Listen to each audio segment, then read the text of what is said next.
this Labor Day. So great to be with you guys this morning. So great to be with you. In Dallas, your hometown, we're saying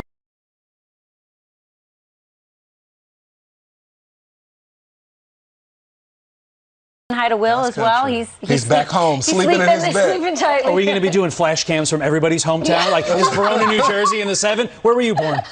England. That's going to be tough. Can we get one from England? She's a military brat. I'm a military brat. So, yeah. No, that would be kind of fun. That would be neat. Yeah. Rachel is doing double duty today. She's doing primetime all week. I am. She decided that she was going to give you a little teaser this morning. That's right. We're going to do a little breaking news as a top Republican says the terror group is preventing planes carrying Americans and our allies from leaving Afghanistan. Benjamin, good morning. Todd, Rachel, Lawrence, good morning. There are still conflicting reports coming out of the Panjshir Valley. Yes, the Taliban claim they've taken over all of it, but the national resistance say they still hold the key strategic point. So it remains to be seen yet if the opposition there has totally been defeated. But on this other story of 6 planes with carrying Americans unable to escape Afghanistan, that is developing as we speak. Congressman Michael McCall over the week turning into a hostage situation where they're not going to allow American citizens to leave until they get full recognition from the United States of America. They're going to demand more and more, whether it be cash or legitimacy, as the government of Afghanistan. Planes starting Afghanistan. One of them saying, "This is zero place to be negotiating with American lives. Those are our people standing on the tarmac, and all it takes is a phone call. If one life is lost as a result of this, the blood is on the White House's hands." It's not known how many Americans or who they are on board these planes, but again, it begs the question,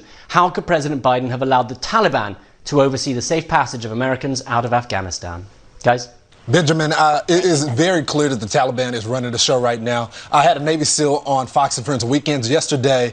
They're overseeing the private sector response to that. They say that the State Department and the Pentagon are saying that they need a plan before they can actually let them have these commercial flights leave. What are you hearing from the State Department? Because they're denying it right now?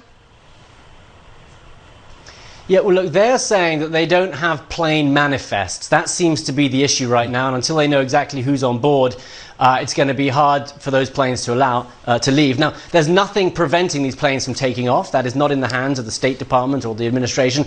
But the State Department does control whether or not they can land in American bases. So for the moment, they seem to have nowhere to go. And it's been very difficult to find out exactly who is on board. Meanwhile, as you say, yes, the Taliban seems to be in total control. And the big concern, really, is whether or not this is turning into a hostage situation. If they are demanding things from the U.S. administration, such as the release of $9 billion in the Afghan bank, or national recognition, aid coming in, that's a ransom payment. And the U.S. has a long-standing policy not to pay ransoms. And so this is where we might see something happening, whether or not the Biden administration caves and pays for the safe departure of Americans. Yeah, Ben, we say we don't negotiate with terrorists, but that's exactly what we're doing. Excellent reporting as always, Benjamin. Great job. Thanks, Ben. Thank you, Benjamin. Very interesting developments in that interview with Congressman McCall from Texas yesterday on Fox News Sunday was, you could tell Chris was surprised. I mean, we hadn't heard many of the things that he had said, that McCall had said during that interview until that moment, that there were 6 planes waiting there, that possibly there are Americans on those planes. He also talked about retribution, that he is getting reports. Remember, he's on a high-level intel committee. He said he's getting reports that the Taliban is going door to door, executing members of interpreters' families one by one in front of the interpreter. Until then, they behead the interpreter himself. We heard also from Benjamin about this female police officer who was shot. So things are spiraling quite quickly. And again, most shocking is that many of these rescue missions that we've been covering on Fox and Friends, and you've been covering on Fox and Friends first, that those who are doing the rescuing are saying, Todd, that it's the State Department that's blocking them from doing this. That, to me, was the biggest revelation over the weekend. Obviously, all eyes are on the Taliban and what they're doing, but the fact that the State Department, our own people, aren't doing everything in their power and haven't for the last month is unconscionable. Spoke to a doctor. His name is Wais Arya on the impact of the U.S. withdrawal from Afghanistan and what this means. It is chilling. Take a listen. It was not wise decision to leave a nation in a very, very hard situation. People are deserved to have their civil right. The women are deserved to have their right. In my belief, it is not ending of war in Afghanistan for United States, but United States should be alert for this. Think about what he just said. It may not be the end of the war in Afghanistan. Jennifer Griffin, our own Jennifer Griffin, asked General Milley about that over the weekend, and he left the possibility open. So that begs the question, what was the last month all about? No, it's a great question. Well, the thing that they've been talking about the entire time is that they would somehow have leverage over the Taliban because they would be, they want some type of standing with the international community. You think the Taliban cares about the international community? And there's been double talk from this administration talking about, are we going to recognize the Afghan, their Democratic elected officials? The vice president is currently the leader because their president decided to leave with all the cash. Or are we going to recognize the Taliban? Brian Mast, who served this country, lost his legs, says, this is what he has to say about the leverage that the administration continues to talk about. Take a look. The administration, the State Department, they have zero leverage over the Taliban. They have this fake perception that because they control some of the dollars of what has been the Afghanistan government, and they're locking those up, that they have all of this control over them. They couldn't get people out through American strength or their lack of projecting it. When we had people on the ground, they're not going to be able to get people out when there are no Americans there. The Taliban rolled through Afghanistan without having access to any of those dollars that they're saying are this, quote, leverage that they have on them.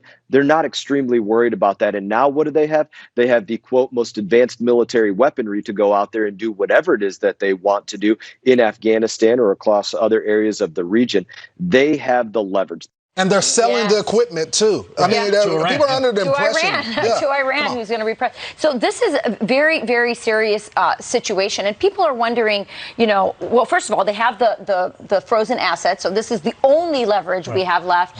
But again, back to the point about why is the State Department not helping in these efforts? It could be incompetence. Some people have suggested that maybe there's a secret deal with the Taliban that they have that we don't know about, and they're afraid that these flights out might in some way disrupt these negotiations.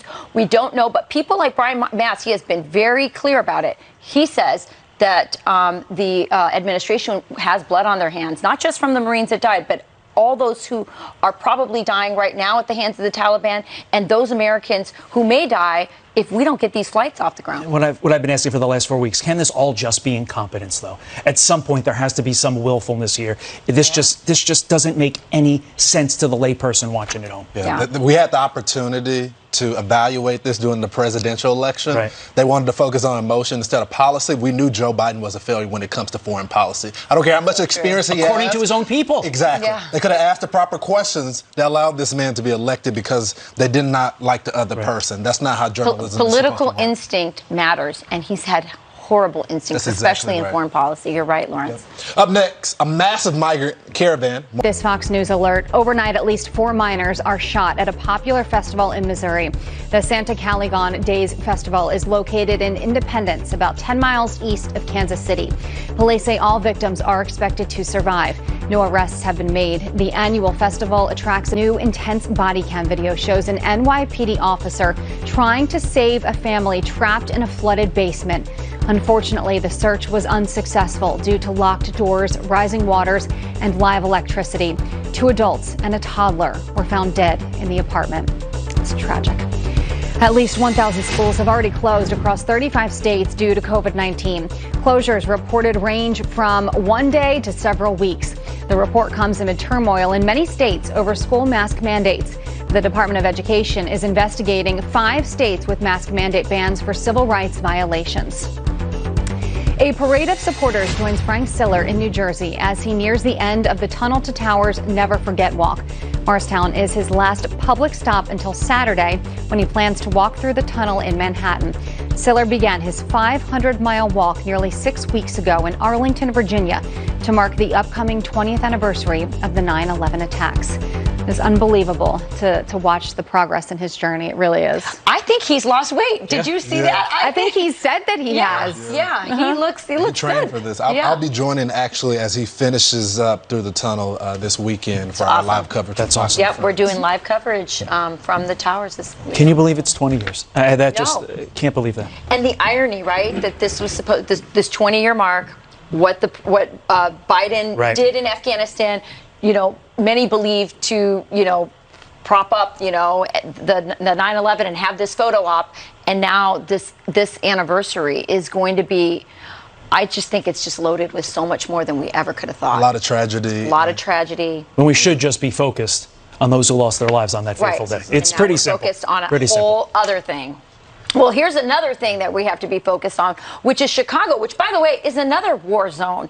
A 4-year-old boy this weekend was shot in the head. He was just inside of his apartment, and a stray bullet went into the window.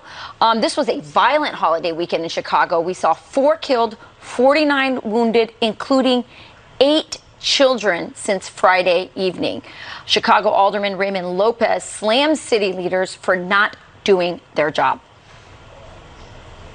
Lori Lightfoot, Kim Foxx, neither one of them want to hold criminals accountable. They are too busy coddling criminals and enabling bad behavior. They are bending over backwards, as we saw this weekend with those charges, to get people out onto the street when we know that they are criminals, when we know that they are murderers, when we know that they are doing harm to the city of Chicago.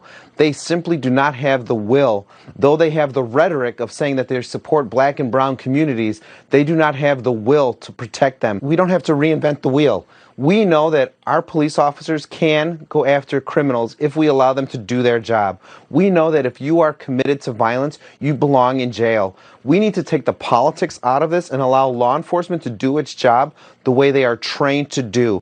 It is unacceptable what's happening in this city. They are married to their ideology. Kim Foxx, the DA, is doing absolutely nothing. The judges are doing absolutely nothing. The police know exactly what to do. The superintendent, who I have a lot of respect for, used to be the chief of police of Dallas. He knows what to do. He's playing politics with the mayor and refuses to do his job. This is very simple. You find out who the bad guys are, which they know already. You get the warrant, you get a judge to sign it, and you kick down the doors and you bring them to justice and you don't put them back on the street. We continue to see in Chicago repeat offenders every single day let back out, and then they recruit the young people to sell the drugs, to go out there and do shootings themselves because they realize that they're going to be back on the street as well. Kids aren't given an option. We've gone through the town every single month to tour it with Raymond Lopez, and we show it every single time, and we expect something to change, but we know every single holiday this is going to happen. Why aren't the people in Chicago up in arms about this? I mean, they vote in these, liberal politicians, these liberal leaders, and, liberal policies, and you get this result, Todd. What I don't understand is how these leaders can look those parents in the eyes every single weekend after one of these horrifically violent episodes and talk to the parents. You saw that dad with that little girl? That's a little girl with hopes and dreams, and that's a father with dreams and hopes for his little girl. Think about that. Yeah. Think about how horrific that is. And how can you look a parent or a child in the eye who's lost a parent and say to yourself, oh, it's going to get better? It's not getting better. We can set our watch to Monday following a holiday weekend, or quite frankly, Monday following any weekend, that we're going to have Raymond Lopez or another alderman on to talk about the horrific nature of Chicago. 280 kids shot this year. Kids. That's just the kids. 35 died, including one of my daughter's classmates at the University of Chicago, who, again, stray bullet, was on public transportation. He was on his way to his internship. Dreams and hopes ended. But again, elections have consequences, and this is the consequence. And Lopez is a Democrat. The moment he starts speaking but he's up, like the lone guy there. Democrat, and the mayor tries to censor him every single time. He's had rocks thrown in his office. There is no accountability in the city of Chicago, and I hope it changes. There's no accountability on the border as well. Hundreds of migrants are now marching toward the U.S., despite efforts by the Mexican National Guard to break up the 100-strong caravan. The 4 such caravan officials have raided in recent days.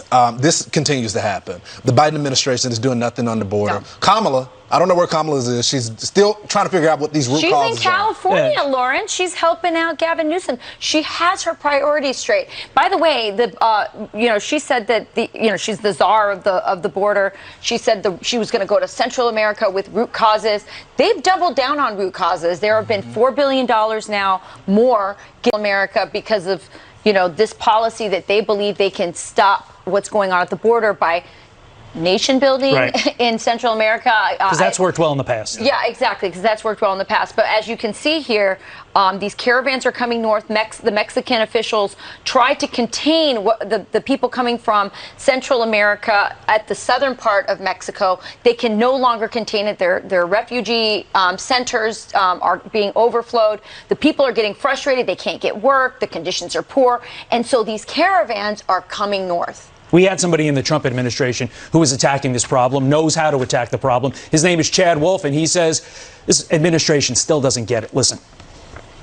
We have to remember that the Biden administration, again, is encouraging these individuals. We're seeing historic numbers month after month after month. And in the process, we see more migrants' deaths in the desert that public safety officials and Border Patrol are seeing every day. But we're also seeing more in-custody deaths in CBP. And that's because of the sheer number of individuals crossing that border illegally every month. And so this border policy that the Biden administration has partaken and undergone over the last several months is a very inhumane policy that's having some devastating consequences. And it's not just the caravan, it's the tunnels that we showed, the drain holes that they were coming through.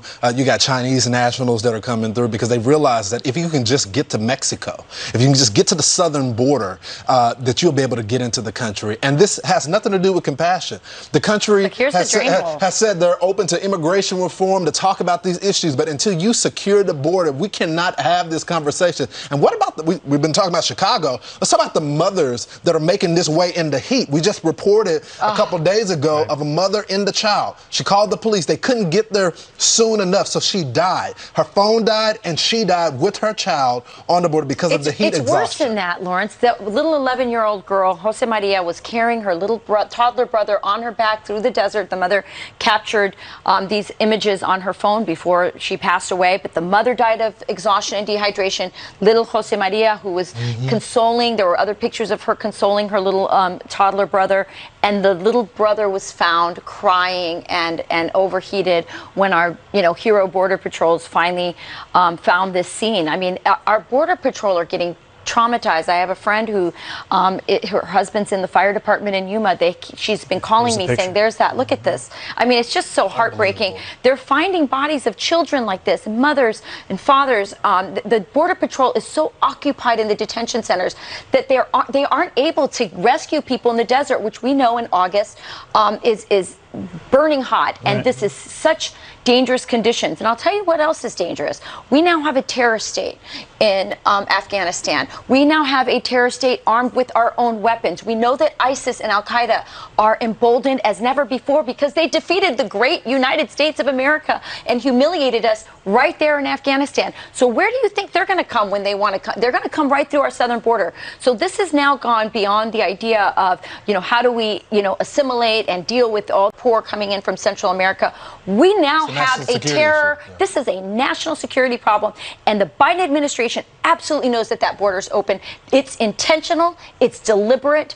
And if the American people don't do something about it, if they don't show some bipartisan support for doing something about this, I think something terrible is going to happen. Forget bipartisan. November 2022. If you're scared, you got to vote the people who created this out. At least in the midterms, that's a long time to wait. Yeah, true. Well, you need a press that's going to hold this accountable and report on the issues. They finally decided on the Afghan issue. I don't know why this was the issue when they decided to start asking tough questions. Well, because it was so far afield from anything else. Exactly. So, well, if you watched George Stephanopoulos yesterday, I mean, it was climate change and a whole bunch of other things until about 30 minutes into his show, and then they started talking about Afghanistan. Yeah, that's the lead story. Yeah, right. With that, up next. Good morning. We are back now with your headlines. The U.S. Navy identifies the 5 sailors killed in a helicopter crash off the San Diego coast. They were performing exercises from the USS Abraham Lincoln when the chopper went down. 1 crew member survived the crash. 5 other sailors on the deck of the Lincoln were hurt, but they are expected to be okay. The crash is under investigation. Months after his wife and son were murdered, Murdoch was able to call 911 for help and is expected to recover. Police have not named a suspect. Authorities have yet to make an arrest in the killings of Maggie and Paul Murdoch. Nancy Grace will join us. Downgrading fire threats and removing roadblocks near the California-Nevada line. But residents with health problems are still encouraged to stay away because of the smoky conditions. The fire is now 44% contained. And Indiana University football gets off on the wrong foot in their opening game against Iowa. Fans taking photos of Indiana, misspelled on the front of their freshman running back's jersey. It didn't get much better for the Hoosiers, who were blown out 34-6 by the Hawkeyes. Can't make it up, Lawrence. Somebody's going to lose their job. I hope not. Thanks, Jillian. Nearly 9 million people are set to lose federal unemployment benefits today as COVID safety net programs expire. This, as the latest job report reveals, the U.S. added just 235,000 jobs last month, and more than 42,000 food service industry jobs were lost. Our next guest knows the struggle firsthand. Back in May, Jason Kramer, the owner of Doo-Wop Drive-In, told us Biden's plan to fix the economy and pay people to stay home was backfiring. Watch.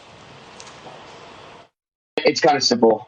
You give too many people too much money, free money to sit around and do nothing, and it's backfiring. I can't even seat a good third of my restaurant because I don't have enough employees.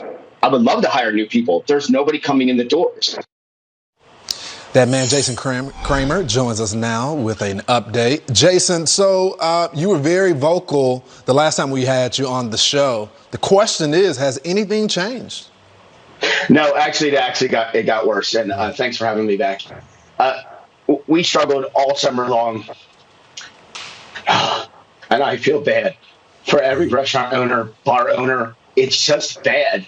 You try to hold your emotions in and say, well, what's the problem? We all knew what the problem was. I've got friends that are closing restaurants up this week, 8-9 weeks ahead of schedule for our season, because it is a seasonal town, and don't get me wrong, we would love to stay open year round. But when you have to close because you can't physically do 8 positions yourself or 9 positions or more, where do you cut your losses at? I'm sorry, Lawrence, go ahead. No, brother. I hear the emotion. You put everything that you have in this business. You open during the middle of the pandemic, and you lay it all out there, and you can't even get a return on your investment because the government is blocking you. You know, and that's the issue. It wasn't. No, don't get me wrong. Here's the thing that people get mistaken because of what we stand for. We're okay for giving people assistance that need it. This was way too much money for way too long. Now that our season's ending for the entire coast of New Jersey, we think people are just going to line up outside your door. I'm ready to work now. Hire me. No, I don't think so. That's not how it's going to work. The issue is the money that was given out was for help, not to stay home and do nothing. I couldn't even get people to walk in the door to even explain to them, listen, I'm willing to compromise and give you a living wage, give you a working wage, not just minimum wage, but I wasn't even given the opportunity to help people get people that busted their butts all year long for every restaurant owner and every position that was available. They burnt the candle at both ends. My kids were so tired of working before they went back to school and took off for the season that they were exhausted. What about those people that actually stuck by everybody to get the restaurants to work? Now that you have so many places closing up, what liberal in this and especially in this state did the math on sales tax and employment tax that the state missed out on because nothing was being served or you couldn't get food out? It actually was just mind-boggling of why this couldn't get accomplished. And then you talk about the inflation rate. Sure. I've got products that are tenfold the price that used to be last year and the year before. How is that possible to increase products so far that we can't even touch it right now? I can't even get in minor things because they cost too much money. It's a trickle effect, and it's just dialed down to us so bad that I have only sat maybe 50% of the restaurant all year long. It wasn't about, it is strictly about capitalism. I took the risk. I put my life on the line. I put everything, I worked hard, but I was willing to even share my wealth the minimum that we were making with the employees, but I couldn't get people even in the door. How is that even possible? You have all these statistics saying, well, all these millions of people want jobs. Where are they at? Where were they? And it's not just me. I took my kids out to dinner last night before school, so we have a nice dinner celebration. There were so many notes all around the hostess stand. Pardon our appearance or short-staffed. We can't sit there right now. Jason, sit in the back. You are the voice of every single business owner, every landlord. You are speaking for the people of America. Lord, I'm channeling them through me. Yeah. It is so bad that it is just absolutely, this administration is not middle class friendly and will never be. Where's the road to socialism? No middle class. That's the issue. Yeah. Jason, fired up. The passion, I hear it in your voice, brother. Thank you so much for joining the program today. I hope it gets better. I hope the President of the United States is watching this because his policies are impacting. Now, there's poor people all over the country, and we have to worry about this. Just fix the things. It's not hard. Sit down. You don't hear anything about Cortez or where's Pelosi and Waters. Every time Trump was in office, they just were on TV every single day with their agendas. I haven't heard one thing from these people, not one thing. Where are they for us? Where are they on the podium now speaking for me? Yeah. Jason, thank you, brother. Thank you. Alert now overnight, the Taliban claiming victory over a final holdout in Panjshir province of Afghanistan. Their total takeover comes as a Republican congressman accuses the militant group of refusing to let 6 planes carrying Americans and allies leave an airport. Listen. This is really, Chris, turning into a hostage situation where they're not going to allow American citizens to leave until they get full recognition from the United States of America. They're going to demand more and more, whether it be cash or legitimacy, as the government of Afghanistan. General Antony served as Deputy Commanding General in Afghanistan from 2006 to 2007, is the author of Chasing the Lion. He joins us now to react. General, when you heard this news, what was your reaction? Hey, Todd, Panjshir Valley is, has a warm place in my heart. When I was the deputy commander there, we could go up there and not wear body armor or helmets. In fact, they would take offense if you did so because it was the most secure place. They were our allies when we first came into the country from the north. The Northern Alliance was holed up there, and this is complete, utter abandonment of our allies within Afghanistan, and it is just shameful what has happened. And with respect to the citizens in Mazar-e-Sharif that are being held there, I have friends on the ground working from Tajikistan trying to help, and it is just an abysmal situation right now, and it's terrible because we made a promise, and we have not lived up to that promise. To add insult to injury, President Biden's on vacation this weekend during all of this, during this latest development. What does it say about a person when they go on vacation instead of solving a problem that they ultimately caused? Right. Well, remember, he was on vacation when all this started. Right. His entire administration was on vacation. I'm not sure they ever came off vacation the way this thing was handled. It was just, the Keystone Cops from the very beginning, and it hasn't gotten any better. We have utterly abandoned this country, and we've abandoned Americans within this country. And, the mainstream media right now, though, is trying to make it go away so that they can change